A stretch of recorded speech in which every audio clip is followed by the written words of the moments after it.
Hey, freight agents, are you tired of being held back? Since 2012, Tallgrass Freight has built a proven track record at the top tier independent freight agent network, and we're just getting started. Here, our agents get the best of both worlds, the freedom to be true entrepreneurs paired with the full support of a company that has their back, uncapped commission, zero territory restrictions, and a world-class back office. At Tallgrass, you're never just a number. You're part of a network that values independence, celebrates success, and invests in your future. Whether you're a solo agent or leading a team, Tallgrass gives you the tools, transparency, and flexibility to grow your business on your terms. No corporate red tape, no micromanaging, just freedom, support, and unlimited potential. To join our team, visit tallgrassfreight.com/podcast. That's tallgrassfreight.com/podcast. Welcome to the Recruiting Stories Podcast, where we celebrate recruiting by exploring the stories of leaders and top performers by digging into their stories and understanding how recruiting has impacted their journey and their success. Okay, guys, welcome to the next edition of the Recruiting Stories Podcast. I'm your host, Adrian Chapman. I'm excited because we're going to talk about everybody's favorite topic, and that topic is money. I was recently reading an article. It was a study involved with that article that was by Capital One, and it says that money is the number one stressor in Americans' lives. If you're like me, that's been a stress in your life at some point in time. And I thought, you know what, why not talk about it? Why not say, hey, let's talk about kind of the elephant in the room and maybe talk about some tips and tricks or things that have helped me. I titled this podcast the Millionaire Freight Pro. And because I believe that you don't have to be, a CEO or an entrepreneur with like a 7-figure exit to be a millionaire in the freight game, and I think you can win with money without having to do do crazy things or take crazy risks as well. And I've learned a thing or two over the years. So for me too, someone I didn't come from money. Was with a financial advisor for a few years, kind of chasing that dream boiler room, and trying to figure that out. A lot of that was rooted for me out of like I want to make money and I don't know how to do that. I figured being a stockbroker would be like the way to go, and learned a ton in that process.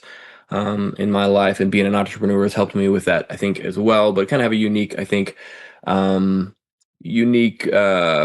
that might be able to help speak into that a little bit. So all that to say, I think we all have like interesting backgrounds when it comes to money and interesting beliefs on that I think make or break whether or not we can or will win with money in life. So I want to talk about those things. And honestly, like, I think if you could nail down this piece of your life, like, don't you think you'd be like a better, like, spouse or parent or employee? I do, like, and I know for me, like, when I have peace in those areas, when I have confidence, when it comes to my finances, like, man, I show up a lot better. And I think you will too. If you are disciplined and you have the tools in place to succeed. So I wanted to read a quote by the popular financial writer Morgan Housel. He says, "People do some crazy things with money, but no one is crazy. Every decision people make with money is justified by taking the information they have in that moment and plugging it into their unique mental model of how the world works." And what he's saying is, like, he probably was judgmental about people with money at one point in time, but these days he's less judgmental because when you think about it, when you think about how how we spend our money, like when you look at the reasons why, you talk to somebody about why they bought all the lottery tickets, why they got the house that was too big, why they took the crazy risk, they could sit down and they could explain to you why they did what they did. And when you talk through it with people, most of the time that it is rational. It seems and is what I would call like pretty rational. So all that to say, no judgment when it comes to your money, but let's talk about some ways that you can win. So I know it's easy to get judgmental about this, but let's talk about a few things. And I'm not Warren Buffett, right? Don't claim to be the richest man in the world, but let's talk about some things that maybe help me sleep better at night, and some ways to help you win too. So all that said, my game plans, I want to show you like maybe let's just say two positions, two jobs, that are pretty commonplace in transportation, and how if you follow a plan, stick to a budget, invest the right way, very realistic that you can make lots of money and you can be, I think, have a higher net worth. You can retire with dignity. You can do a lot of things as well. So again, right now, I want to qualify. I'm not a tax professional. I'm not an attorney. I'm not a registered investment advisor. I have been a financial advisor in the past. But again, this is me and my opinion. I'm using some public information and data. And you know what? You might even get some thoughts from some friends of mine who are some of those, with a remix of this podcast later on or on some content that we share. So couple of points of context as we kind of get started on this. So the average income in the United States right now, for an individual is $66,000. Okay, $66,000. That's the average income for an individual. And the median income is around $61,000. Okay, so 66,000 average, 61,000 median. The difference, median is basically the middle number, whereas the average takes the highest and the lowest, and sometimes the highest. The average can be skewed because it can be extremely high or extremely low. So sometimes that can get skewed a little bit. So median might be better. The median net worth saved for retirement, I think this is healthy to know. The median net worth saved for retirement is around 87,000. And the average saved for retirement is around $333,940. I'm going to link all of these things in the show notes. So the average saved for retirement across all age groups is 87,000. That's the median, and the average is 333,940. So the median net worth, again, this is all helpful context. The median net worth is 192,000, while the average net worth is $1 million, around that. And that's because of an incredibly high net worth, multi-billionaires who can kind of skew that net worth across the average here in the United States as well. Okay, so all of that said, there are lots of different things that type of information can do to you, right? I know for me, seeing those different points have like stressed me out. Other points have made me feel better about myself. All the whole goal with that information is to say, kind of, where am I on that spectrum? Not to judge, but really to say, okay, like, am I, do I need to do some work? Am I doing well? And how should I view things? And that brings up lots, like I said, lots of emotions and all that stuff.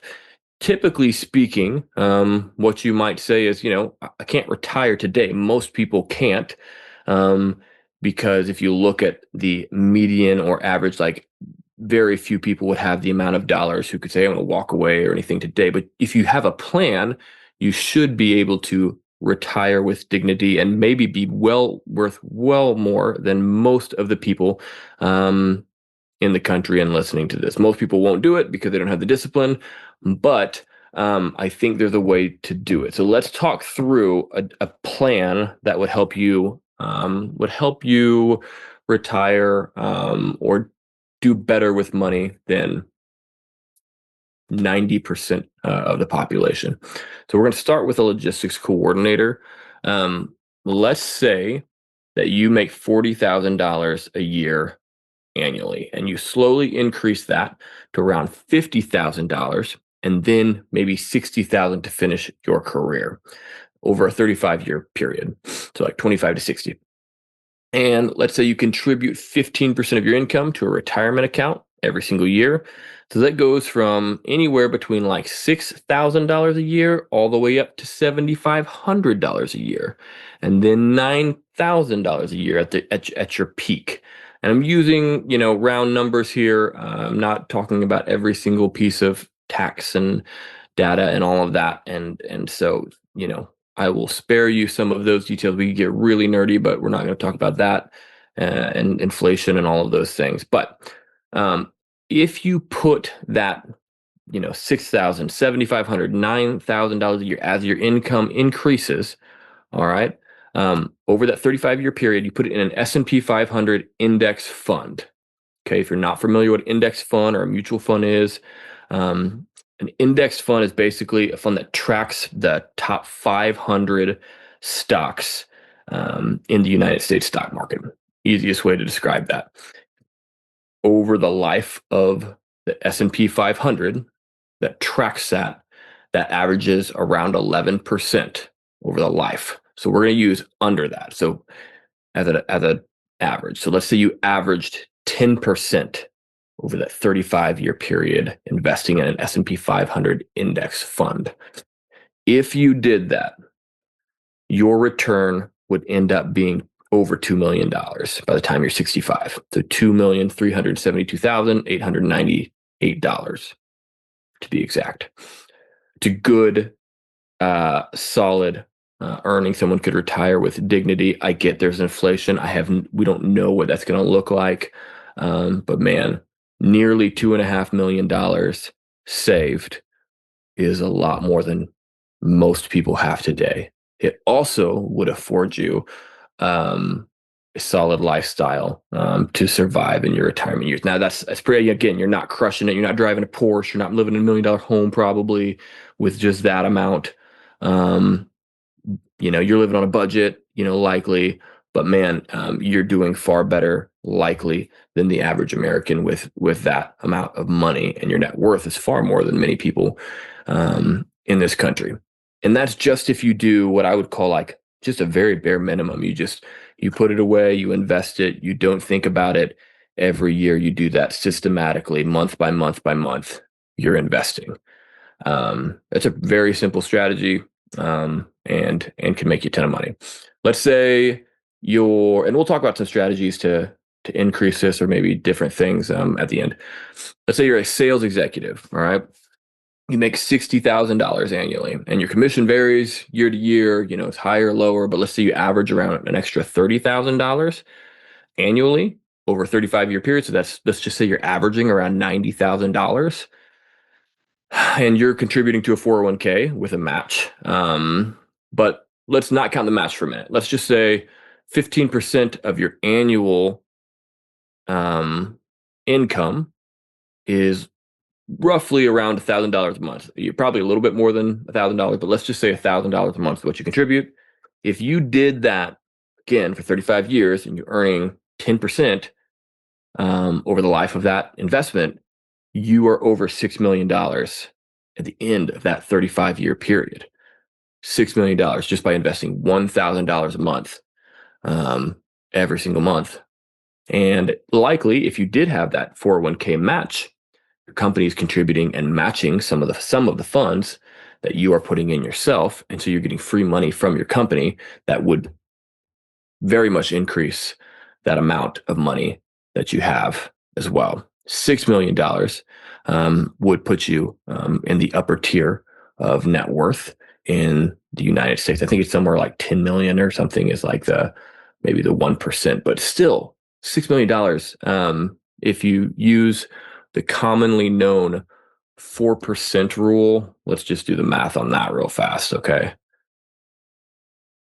6 million. That's $240,000 a year. Will there be inflation? Yes. Can most people live pretty nice lifestyle? Pulling $240,000 a year? Absolutely. Is it possible you have some other money saved or other income? 100%. But that would afford you a very nice lifestyle. And again, you'd be on the upper echelon of Americans. Okay. All of that to say that feels nice to talk about.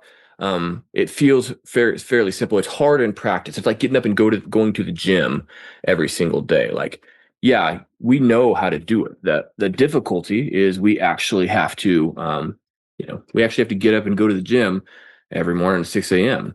We have to eat right, and not eat terrible things. Will we be perfect every single time? No. But with your income or with your investments, one of the most important things is just being systematic and automating that. If you can just automate that to come out of your paycheck every single month, it will make your life so much simpler. At some point, you won't even think about it. You just know you're paying yourself later for what you're doing. Uh, One of the biggest correlations on if people can retire well or if they, for net worth as well, is their income. The higher the income, likely the higher net worth that you will have as well. So the easiest way to say, hey, I'm going to both have a higher net worth and retire, simply income is your most important tool when it comes to wealth building. And so, if you want to get ahead, the simplest answer is to make more money, and then invest the difference. Um, so all that to say, I think the simple way to do it is to be extremely disciplined. Um, to invest a portion. I think 10 to 15% is the best way to go of your income every single month. And then find ways reasonably to increase your income. If you can do that, I think, and I think, if you've ever read any Dave Ramsey or listened to Dave, he's a guy that I've read his books. I'd highly recommend, stay out of debt, stay out of silly debt, trying to impress people that don't care about what you're driving or how big of a house that you're in. Stay out of debt that you don't need to be in, and learn to mostly live with cash and things like that. So all of that to say, here's a few books that I would recommend. The Millionaire Next Door is extremely helpful. Um, Total Money Makeover by Dave Ramsey is another one. And then there's a Morgan Housel book. I'll have to look up real fast here. Oh, The Psychology of Money. That's what it is. Very popular, New York Times bestseller many times over. Incredibly helpful. All of these books say similar things. And what they say is, live below your means, invest the difference, do that continuously, and you will find that in time you will have more than you need, and you will have a lot of financial peace. As time moves on. So all that say, this is a short podcast. I wanted to break that down because I think so many times, like, it's a lot easier maybe than we make it out to be. So many times we're chasing things that maybe we don't even want, but we feel pushed to do it because somebody online is doing something.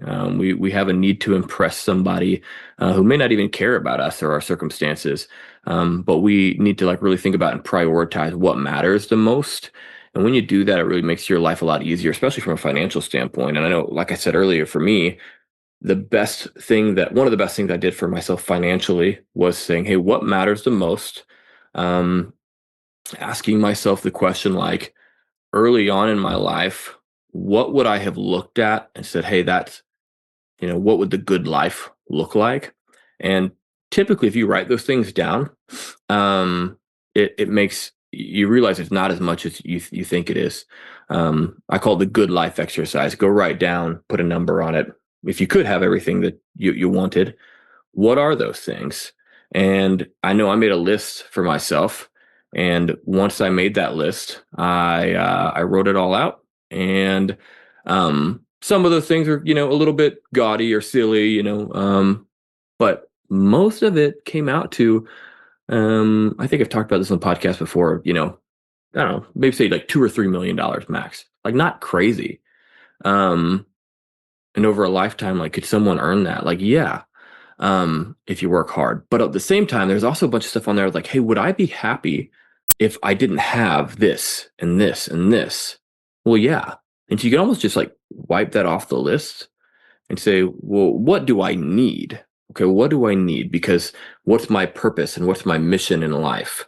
And when I look at that, for me, hey, how do I glorify God? What tools do I need to glorify God and serve my clients and serve the people around me? You know what? A lot of the things on that list, I really didn't, I really didn't need. And so when I look at the basics of that, man, I was able to say, hey, let's pare down.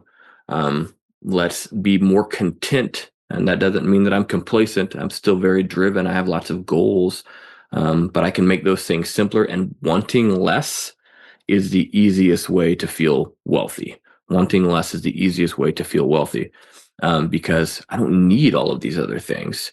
And in so doing, I'm having to build some of those things that I do want because I haven't needed all the other things as well.